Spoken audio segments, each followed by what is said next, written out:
ஓவியாஞ்சலி. நான் இங்கே பாரத் வித்யா பவன் ஸ்கூலில் படிக்கிறேன். நான் இங்கே எல்கேஜிலேருந்து படிச்சுட்ருக்கேன். நான் 10th 11th அண்ட் 12th இப்போ ஃபஸ்ட் மார்க் எடுத்திருக்கேன். இப்போ 12th வந்து 599 எடுத்திருக்கேன். இதுக்கு வந்து ஃபுல் அண்ட் ஃபுல் ரீசன்ஸ் வந்து என்னோட டீச்சர்ஸ் சப்போர்ட் அண்ட் அவங்க எனக்கு கொடுத்த கோஆப்ரேஷன், நான் அவங்களுக்கு கொடுத்த கோஆப்ரேஷன் தான். எல்லா Tamil accounts, commerce, economics, CA எல்லாத்துலேயும் சென்டம். இங்கிலீஷில் 99.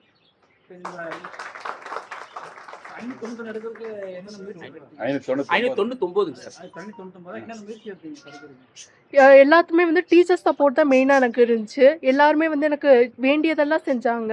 அவங்க சப்போர்ட் இல்லைன்னா இந்த அளவுக்கு வந்திருக்க முடியாது. அவங்க கொடுத்த சப்போர்ட்னால தான் இவ்வளோ வந்திருக்க முடிஞ்சிச்சு. ஃப்யூச்சரில் என்னோட எய்ம் வந்து ரிசர்வ் பேங்க் ஆஃப் இந்தியாவில் ஒர்க் பண்ணணும். ஸோ நான் வந்து காம்படிட்டிவ் எக்ஸாம் பண்ண போகிறேன். இது எல்லாத்துக்கும்